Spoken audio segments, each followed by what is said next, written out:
Text on screen, Seeking Sanctuary, a shadowy landscape at sunset, an illustration of Pedro Menendez, an illustration of a group of men on a beach, an illustration of a dome-shaped housing structure surrounded by a wall, an illustrated map of a plot of land featuring several buildings. From the very beginning, when Pedro Menendez landed in 1565, free and enslaved Africans contributed to the protection and survival of early St. Augustine.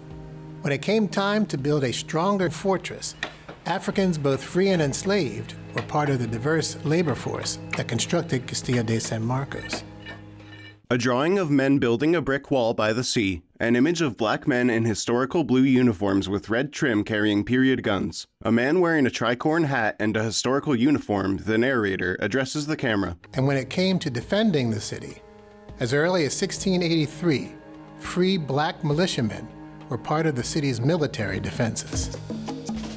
An illustration of a kneeling black boy bound by metal cuffs around his wrist and neck. An illustration of 3 white men surrounding a black man. The narrator addresses the camera. During this period, there were distinct differences between the British system of chattel slavery, in which the enslaved were considered mere property, and the Spanish system, which upheld certain legal human rights, including opportunities to purchase one's own freedom. An illustration of men in boats in a swampy landscape. An illustration of people standing on the banks of swamp with 2 cabins in the background. The narrator stands in a field landscape and addresses the camera. It was also during these years that the story of the Underground Railroad began. British enslaved Africans in Carolina learned about the protections of the religious and military systems in Spanish Florida and sought their freedom by traveling south. An illustration of 2 white men on horseback. One man looks behind him and one man looks ahead.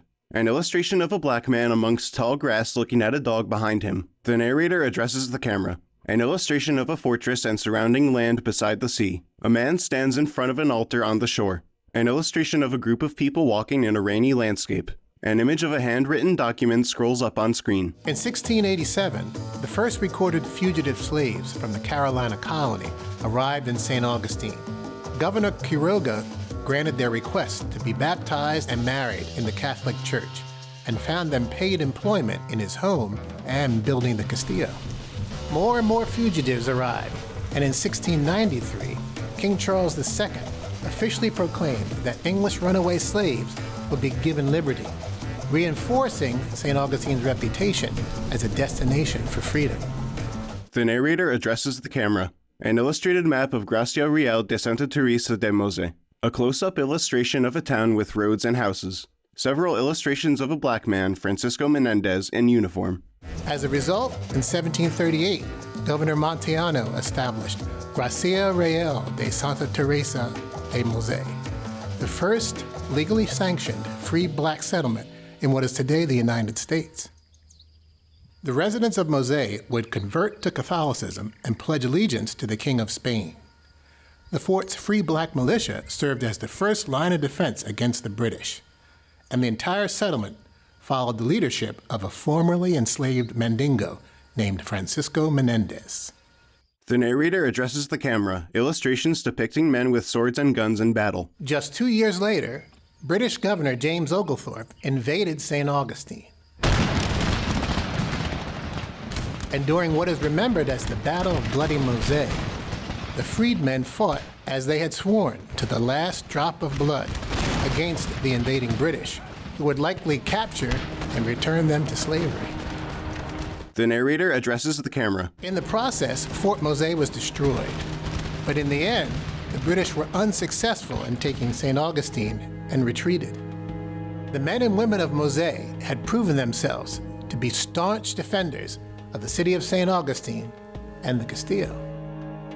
An illustrated map of land featuring waterways, fortresses, and housing structures. A close-up of St. Augustine on the map. The narrator addresses the camera. A close-up of Fuerte Negro, Fort Mose, beside St. Augustine on the illustrated map. With their home destroyed, the Mose residents spent the next 12 years living amongst the Spanish in their city, further integrating the uniquely diverse society of St. Augustine. In 1752, Mose was rebuilt and the former inhabitants reluctantly returned to their designated village. An illustrated landscape featuring housing structures within an enclosure. The narrator addresses the camera. Parish registers record children being born of freemen of Moselle and enslaved women still living in St. Augustine, so strong family ties between the communities were still being maintained. An illustrated map of Florida depicting the locations of St. Augustine, the Gulf of Mexico, and the Atlantic Ocean. Two images of flags appear, the Spanish Cross of Burgundy flag and the British flag. A close-up of Cuba on the map depicting the locations of Havana and Matanzas. However, in 1763, Spain surrendered Florida to the British through the Treaty of Paris that ended the French and Indian War. The people of St. Augustine evacuated to Cuba, including the inhabitants of Moselle. The narrator addresses the camera. Florida was not a haven for freedom seekers during its years of British occupation. But when Spain returned to the territory after the end of the American Revolution, so did its policy of offering freedom to people escaping enslavement. Eventually, under pressure from the new United States, the Spanish crown abandoned its policy of sanctuary to runaway slaves. The freedmen living in St. Augustine at the time did not lose their status, and the governors of Florida continued to rely heavily on their black militias. A grassy field landscape with trees in the distance, water ripples in a swamp, an image of the exterior of the Fort Mose Historic State Park Visitor Center, an image of a small museum within the visitor center, images of people in historical uniforms and period dress, a shadowy landscape at sunset, an aerial view of star-shaped fortress Castillo de San Marcos, an image of a ship at sea. The narrator addresses the camera. The Mose settlement would eventually be abandoned and fall into ruin. Now it can be visited as Fort Mose Historic State Park and showcases an interpretive museum and regular living history events. Today, the Castillo remains remarkably unchanged from the time when enslaved Africans made the perilous journey from British colonies to find freedom in Florida. For some, it symbolizes a journey to move forward despite hardships.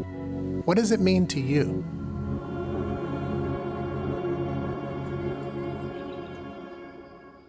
A shadowy landscape at sunset. National Park Service logo. Text on screen. For more information, www.mps.gov/casa.